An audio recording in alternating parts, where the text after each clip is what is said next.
Samarlakota triple murder కేసును పోలీసులు ఛేదించారు. తల్లి కుమార్తెలను హత్య చేశాడు సురేష్. దీంతో అతను అరెస్ట్ చేశారు. 2 ఏళ్లుగా సురేష్తో మాధురికి వివాహేతర సంబంధం ఉంది. మాధురి కోసం 7 లక్షల పైగా ఖర్చు పెట్టాడు సురేష్. భర్తను వదిలేసి వస్తానని సురేష్పై మాధురి ఒత్తిడి తెచ్చింది. సురేష్ భార్య ఈ విషయం తెలియడంతో గొడవ పెట్టింది. దీంతో మాధురిని వదిలించుకోవాలని సురేష్ ప్లాన్ చేశాడు.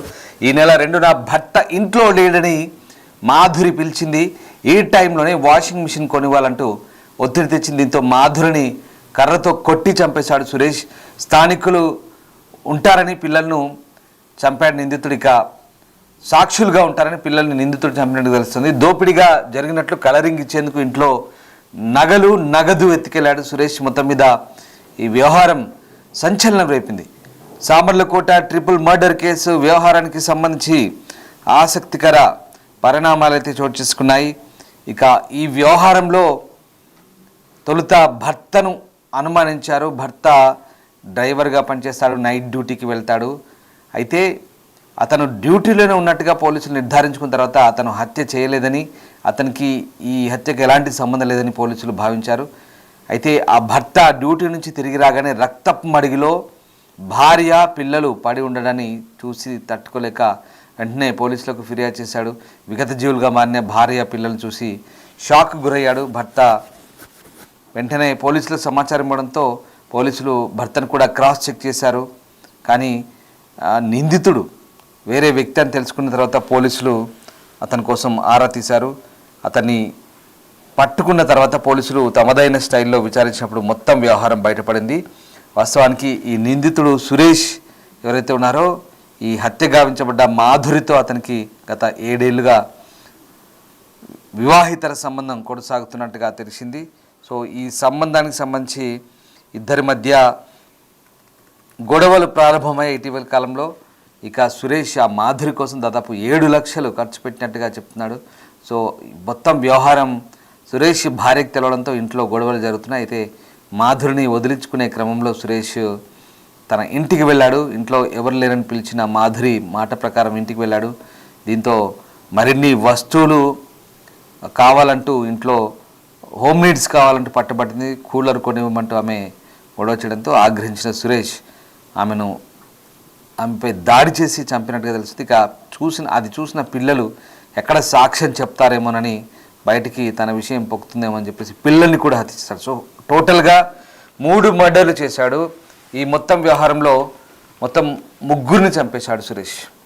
అంటే ఇక్కడ ఈ వివాహితర సంబంధం అంటే ఈ మొత్తం వ్యవహారానికి సంబంధించి మనకు కంప్లీట్గా తెలిసిన విషయం ఏంటంటే వివాహితర సంబంధానికి సంబంధించి జరుగుతున్న పొరపాట్లు, తప్పుల మీద తప్పులు చేస్తున్నాడు. సురేష్ అనే వ్యక్తి తొలుత ఆమెకి 7 లక్షలు ఖర్చు పెట్టాడు 7 సంవత్సరాలుగా.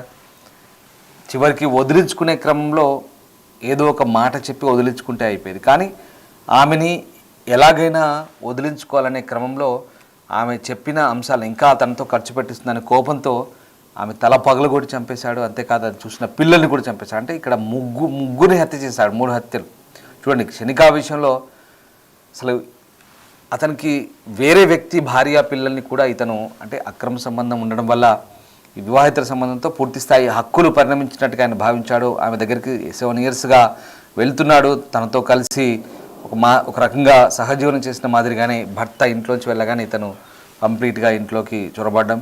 సో ఆమెతో కంప్లీట్గా 7 సంవత్సరాలుగా ఈ అఫైర్ కొనసాగిస్తున్నాడు. దీంతో ఆమె చెప్పిందల్లా చేయడం, ఆమెకి డబ్బులు ఖర్చు పెట్టడం ఇదంతా జరిగింది. కానీ ఇప్పుడు చివరికి ఆమెను హత్య చేశాడు. ఇక ఆ హత్య బయటపడకుండా ఇంట్లో నగదు ఎత్తుకెళ్లే ప్రయత్నం చేశాడు. దోపిడీ జరిగినట్టుగా ఏదో కలరింగ్ ఇచ్చే ప్రయత్నం చేశాడు. కానీ మొత్తం వ్యవహారం బయటపడింది. కాల్ డేటా ఆధారంగా పోలీసులు నిందితుని పట్టుకున్నారు. ప్రస్తుతం నిందితుని అదుపులోకి తీసుకున్న తర్వాత పోలీసులు అనేక ఆసక్తికర అంశాలు వెల్లడించారు. ఒకసారి జిల్లా ఎస్పీ ఈ అంశం గురించి మాట్లాడారు, చూద్దాం.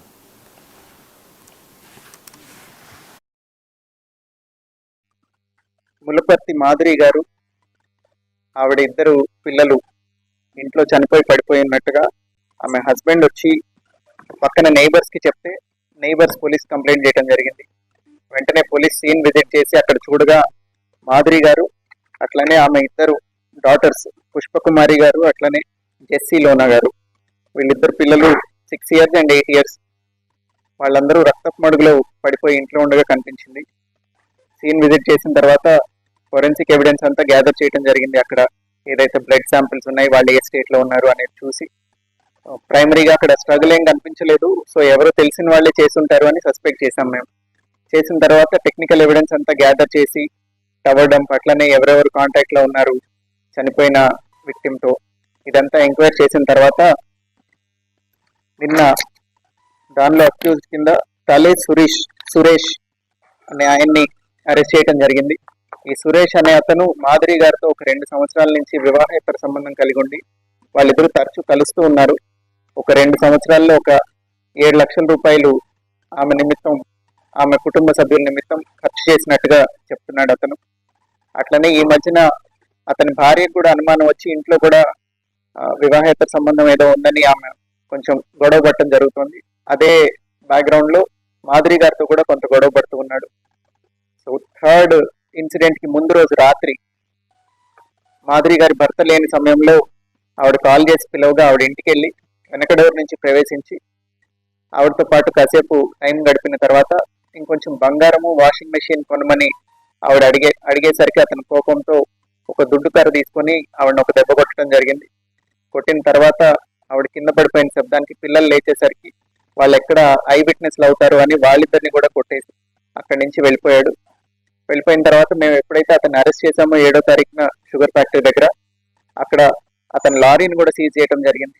ఆ లారీలో కొంత బంగారము, వెండి ఇవన్నీ కూడా కనిపించాయి. అవన్నీ ఎందుకు తీసుకొచ్చామని అడగక ఇది దొంగతనం చేసి ఎవరో తీసుకెళ్లిపోయినట్టు కనిపించినట్టు ఉంటుందని ఆవిడ వేలకున్న ఉంగరాలు లాక్కొని వచ్చేసాడు అతను. సో ఇవన్నీ సీజ్ చేసి ముద్దాయిని అరెస్ట్ చేయడం జరిగింది. కేసుని ప్రాపర్ గా ఇన్వెస్టిగేట్ చేసి ఇంకా ఫర్దర్ గా ఎవిడెన్స్ అంతా ఇంటాక్ట్ సబ్మిట్ చేసి తొందరగా ఛార్జ్ షీట్ చేసి స్పీడీ ట్రయల్ లో పెట్టి ఈ కేసుని ఖచ్చితంగా కన్విక్షన్ వచ్చేలాగా విల్ ట్రై. ఈ కేసులో రిజిస్టర్ అయినప్పటి నుంచి కన్సిస్టెంట్ గా ఎఫర్ట్స్ పెట్టి డిటెక్ట్ చేసిన ఎస్డిపిఓ పెద్దాపురం, అట్లానే Samalkot inspector, CCS inspector Ankababu, Jaggampeta CI గారు వీళ్ళందరూ వర్క్ చేశారు ఈ కేసు మీద. ఇది తొందరగా డిటెక్ట్ అవడానికి all their efforts are very crucial. అట్లనే ఐటీ కోర్ టీమ్ కూడా అక్కడ టవర్ డంప్ కానీ కాల్ డేటా రికార్డ్స్ కానీ వెంటనే ఇచ్చి అనలైజ్ చేసి IT core inspector and his team also supported a lot. So I congratulate Peddapuram sub division in totality and also ఈ 3-4 inspectors ఎవరైతే నేను చెప్పానో, సామల్కోట సిఐ, జగ్గంపేట ఇన్స్పెక్టర్, అట్లనే CCS inspector, IT core inspector అందరూ కూడా they did a good work. కేసుని తొందరగా detect చేశారు. ఇంత సెన్సేషనల్ కేసుని క్విక్ గా విత్ ప్రాపర్ ఎవిడెన్స్ డిటెక్ట్ చేయడం is a good thing. So we'll make sure that all evidence is properly submitted to the court and conviction comes. Enquiries లో అట్లనే human intelligence ద్వారా తెలిసింది. పరిచయం ఉందని తెలిసిన తర్వాత ఇతను ఏమైనా ఇక్కడికి వచ్చాడా అని కాల్ డేటా తీసుకోవడం జరిగింది. మొత్తం ఒక 1044 కాల్స్ ఉన్నాయండి వాళ్ళిద్దరికి మధ్యలో. మాధురి గారు అట్లనే ఈ సురేష్ అనే అతనికి 1044 కాల్స్ ఉన్నాయి. సో బాగానే ఎక్వైంటెన్స్ ఉంది అని తెలిసిన తర్వాత అతని వేరే బౌట్స్ ఈ లొకేషన్ దగ్గరకు వచ్చాయా అని చూసినప్పుడు ఎక్కడైతే చనిపోయి ఉన్నారో ఆవిడ అక్కడి నుంచి 200 మీటర్ దూరంలో ఆ రోజు నైట్ అతను వెయిట్ చేశాడు కాసేపు అని మొబైల్ లొకేషన్ అక్కడ వచ్చింది. సో అదంతా ఫర్దర్